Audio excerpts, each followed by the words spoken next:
Welcome back, everybody. Hot Mic live on location here at Bison Pro Day. The drill is going to get started here in about a half hour. The fun part about today is you can't go anywhere without running into an NFL player, which is the best part, because next to my now we have Cordell Volson, Cincinnati Bengals offensive lineman, of course, former Bison All-American. It's great to see you. We were just joking off air that this is a little different than your pro day. That was only 3 years ago. Yeah, absolutely. I mean, this facility is unbelievable compared to the old bubble. You know, we joke about We're seeing our breath in there. Yeah, we joke about it. It was either really hot or really exactly cold. Right. And then you got the exhaust from the lifts. What do you remember about that day specific, pro day, about the excitement of it? I know talking with you afterwards on, okay, this was the last box to check off. Yeah, I just remember, you know, like I came in and I was fortunate enough I had an opportunity to go to the combine. Yep. So I think a little bit of the pressure was probably off, you know, coming to pro day. I already, you know, did most of the drills. There was a couple things I wanted to clean up, but I was just fired up to get an opportunity to do some more of the drill work, you know, show the football side of things. I think that's the most important thing because, you know, being in the league now for 3 years, you know, there's obviously guys that run really fast, jump really high, but they don't always, you know, make the best football players. There's a lot of really good football players that, you know, you look at in the weight room and they don't blow your mind. Yeah. But when it comes to being out on the grass, they're just really fundamentally sound and really dominant football players. I remember visiting with you when you were out in Vegas for the Shrine game, and then Combine came, and then this, and it seemed to me, man, you were like rising up, like the draft board, just like, okay, Cordell keeps climbing. Did it feel that way to you when you got to draft time? Like, boy, the call's going to come maybe a lot earlier than I anticipated. Yeah, absolutely. You know, kind of going into it, I was expecting to be kind of a late round pick. Yeah. And getting an opportunity to go to the East-West Shrine game was huge for me. You know, I had a good week and just like you said, continued to climb boards. And I think one thing that really helped me was getting to be in front of scouts and GMs and coaches and just show my personality, my love for the game of football. I think that really helped elevate me up the rankings. Talking with Gray yesterday, and I know he was out at your shop 3 years ago. Now he's going to have this experience. What have you? He's been with you. He was with Cody, I know, a couple years ago. Is there anything he doesn't know about what to expect that you tell him over the next month? You know, I think he knows pretty much everything. Gray, Cody, Jake Kubis, and I mean, we're all really close. Yeah. You know, we share a lot of details and information with each other just about the process.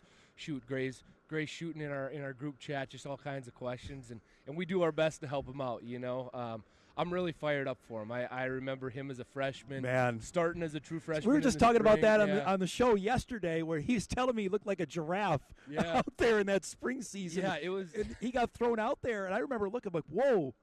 Zabel's playing. He just got on campus, and he was playing right next to you. Yeah, it was funny. His first snaps were in Missouri State. And he comes in, and we call a play we don't run very often, and he's like, what do I got? And I'm like, just go around the end and keep climbing. And he's like, all right.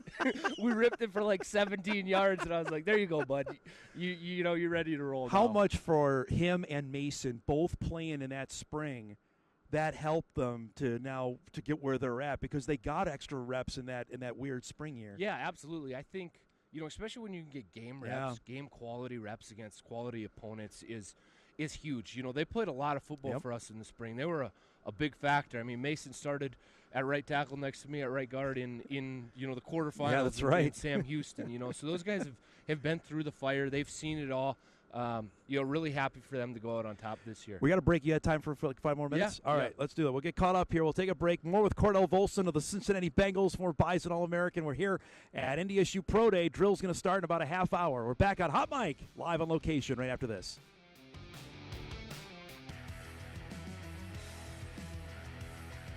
Welcome back, everybody. Action-packed Hot Mic rolls on here as we're at Bison Pro Day, which gets going at the top of the hour. 13 separate Bison are going to go going back with Cordell Volson of the Cincinnati Bengals, pride of Balfour, North Dakota. Okay, 13. That's a ton. That is a crazy amount. It's crazy, you know. Like when I was in school, there would be like 3 or 4 guys every year now, and to have this kind of depth and talent, and to be able to have those guys have the opportunity to continue to chase their dream is huge. All right, a couple things I asked. I know you saw the tweet I put out from the championship game your senior year against Montana State, because now it's come to fruition that every starting offensive lineman in that game has started a game now in the NFL at North Dakota State.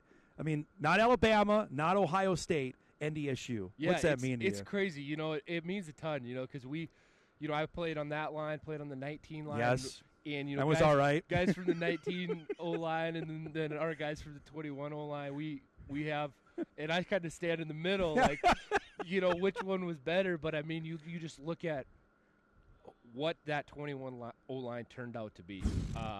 You know, all 5 guys have started games in the National Football League. We have Gray Zabel, who is a swing guy for us that's going to be drafted in the top 50, you know. It's that O-line was pretty good, and it's crazy to think that at North Dakota State that's the type of guys that are coming out. How much do your personnel guys say, hey, there's an NDSU guy? Do they come and talk to you about that at all? Yeah, they do. You no know, kidding. I've been asked about Gray a few times. You know, they just ask like, oh, who's the next one? Yeah. You know, and stuff like that. And it's really cool, you know, because you get to talk about guys that you know really well, that you played ball with, and have a really good relationship with. So that's really cool, and they definitely respect and appreciate what we do here at North Dakota State. Gray may have the potential to have the ultimate bragging rights on all of you, because he may go in the first round. I know, and it's crazy. You know, we talk about, you know, stories of Gray when he was a freshman, you know, and just some of the things that we joke about with him, and now he's going to end up being the highest out of all of us. He told me he came in at 230. I mean, what do you remember? What are your first recollection to see him on the football field? You know, it was a guy you looked at, you're like, okay, this kid's got potential. You know, it's just we got to continue to develop him, and then like we already talked about, he's out there on the field, you know, 5 months later, starting football games exactly for right. us. But one funny memory I have of Gray is he broke his leg in that spring season, and we were out at the dining center a couple weeks later. And I mean, you know, he was putting his weight on. I don't know what he was up to, 280 some, and then we go out to eat, and he's down to like 260 some again, just skinny guy again. It was a good time, but. What did you come in at? You were a string bean too when you got here. Yeah, I was former basketball player. Yeah, so I played hoops my senior year at 240 pounds. No kidding. Yeah. Okay. And then my first weigh in here, I think it was like 252. Okay. So yeah, it was a long haul, but Coach Kramer knows what he's doing. No doubt about that. We were visiting off air. Obviously, we're still in the middle of NFL free agency for the Bengals to get Jamar Chase and T. Higgins signed. You had to be overjoyed on that, because those are the 2 best wide receivers in the league are going to be back in Cincinnati. Yeah, you know, you love to see it. We were watching film yesterday, and it was Cody and Jake and Gray and I, and we were watching the Carolina game when Jamar caught a ball over the middle, broke 3 tackles, and took it 70 yards. And it was like, yeah, he's a pretty special player. I'm glad he's on our team. And the guy throwing the ball to him is awfully good. The guy you have to protect. Yeah. I know the season didn't start the way you wanted. How much do you feel like, boy, if we had another game, we could have done some real damage in the playoffs? Yeah, you know, we're playing good ball. Lights out at the right end, time. Yeah. You know, it's just we got to find a way to pick up a couple more early. But, you know, we always talk about you want to be playing your best ball in December, in January, you know, which we've been able to do. We just got to start a little better. I think the Super Bowl, Cordell, was evidence of how important the offensive line is to see. Kansas City has Patrick Mahomes, you well know, and Philadelphia got all up in him in a way that I don't know if anybody's seen before. How much does that validate your position and the importance of what you play in a professional football game? Yeah, I mean, like, it's the old saying about offensive linemen. You know, nobody you know knows who you are when you win, but when you lose, it's all on you. But and that's the way we want it to be. You know, that's our backs against the wall all the time, and you know, you got to appreciate that. You know, you're going out there and you're going to work every single day for the team. You know, that is your job. That is basically your job description, and you know, to go out there and have that opportunity every week is huge. But give some credit to the Eagles. Oh, they're all pretty good, man. Pretty good. They're pretty good up front. No doubt. I know last time we chatted was after the news that Coach Hedberg decided to retire. For people that don't know, give us a little backstory, like your first interaction. Everybody knows, especially from where you're from, everybody knows who Mandy is. Yeah, you know, I mean, I'll be back home like after the season for a few weeks, and everyone is talking to me about Coach Hedberg. Oh, he came to our school. And it's like, it's like Joe Montana walked into school. Like, that's how big of a deal Randy Hedberg is in the state of North Dakota. And, I remember when I committed to North Dakota State, I was in Coach Hedberg's office, and he just looked at me in the eye, and he said, you know how cool it would be to play Division I football at North Dakota State with your brother? And that was, boom, right there. You don't got to say anymore, Coach. And I've got such a great relationship with Coach Hedberg. He's going to come out and help out my camp this summer. Awesome. I'm really fired up for him. We stay in touch, and I really appreciate him. But, it's really cool to see the way that the people in the state of North Dakota just love him and idolize him and what he's brought to this state. Well, I would talk to him and I'd say, hey, where are you? Or I'm in Ray. I'm in Henninger. I'm in Wahpeton. And it was, especially this time of year, he would not miss getting to every single school in the state. He gets to every school. It's crazy. Even if they don't have a guy, right? He's getting there. He's just continuing to build those relationships. And that's what people appreciate about him, is that he's the same guy that he was a long time ago. Just cares about the state of North Dakota, cares about North Dakota State football. The level of talent, obviously, people that were watching the Class B last week saw Walker Broughton. He's going to be here. It's another Class B guy that's going to play football at NDSU. You were one of the first that got that going. Now it's regularly. There's 9-man guys that are coming and playing or getting recruited to play high major football. It's huge, a guy like Walker that so Walker's older brother Hunter. I don't know if you remember him. He was a darn good player. He was a darn good player too. And so Tanner and I played a little travel ball with him, and so I got to know him and his family really well, and stay in touch with them a little bit. But Walker's been doing 5 sports his whole career, and it's really cool to see him excel in all of them and then get an opportunity to play big-time college football. Well, how different is that now where 9-man guys are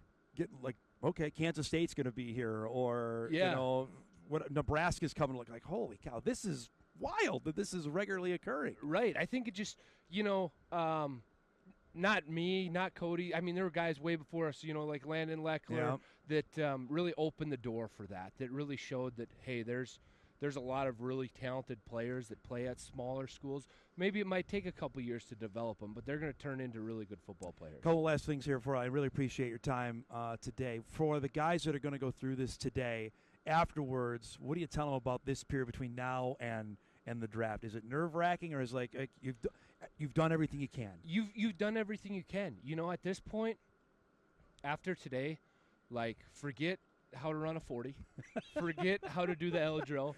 By the way, you've never done a 40 since then, right? Since Indianapolis? Never, So just really focus on playing football. Focus on, your positional drills, things that are going to correlate when you get into a camp.